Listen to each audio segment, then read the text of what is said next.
മഞ്ഞുൾ boys ഇറങ്ങി, കളി മാറി.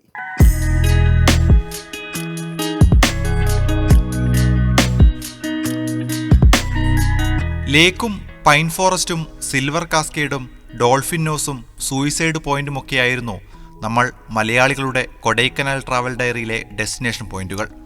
എന്നാൽ മഞ്ഞുമല്ലെ പിള്ളേരെത്തിയതോടെ ആ പട്ടികയിലേക്ക് ഒരു മസ്റ്റ് വിസിറ്റായി ഗുണ കേവ് കയറി. കൊടൈക്കനാലിലെ മറ്റ് സ്ഥലങ്ങളെപ്പോലെ തന്നെ ഇവിടവും കണ്ടെത്തിയത് 1821 BS വാർഡ് എന്ന ഇംഗ്ലീഷ് ഉദ്യോഗസ്ഥനാണ്. പില്ലർ റോക്സ് എന്നറിയപ്പെടുന്ന 3 പാറകൾക്കിടയിൽ സ്ഥിതി ചെയ്യുന്ന ഗുഹകളുടെ ഒരു കൂട്ടമാണിത്. പ്രധാന കവാടത്തിൽ നിന്ന് ഏകദേശം 400 മീറ്റർ നടന്നു വേണം ഗുണ കേവിന്റെ മുകളിലേക്കെത്താൻ. നിലവിൽ ഗുണ കേവിലേക്ക് സഞ്ചാരികൾക്ക് പ്രവേശനമില്ല. നിരവധി പേരുടെ ജീവൻ പൊലിഞ്ഞ ഗുഹയിലെ ഇടുങ്ങിയ അന്ധകാരക്കുഴി ഗ്രില്ല് വെച്ച് അടച്ചിരിക്കുകയാണ്. ചുരുക്കത്തിൽ കേവ് കാണാനെത്തുന്ന സഞ്ചാരികൾ ദൂരെ നിന്ന് കണ്ടു മടങ്ങണം.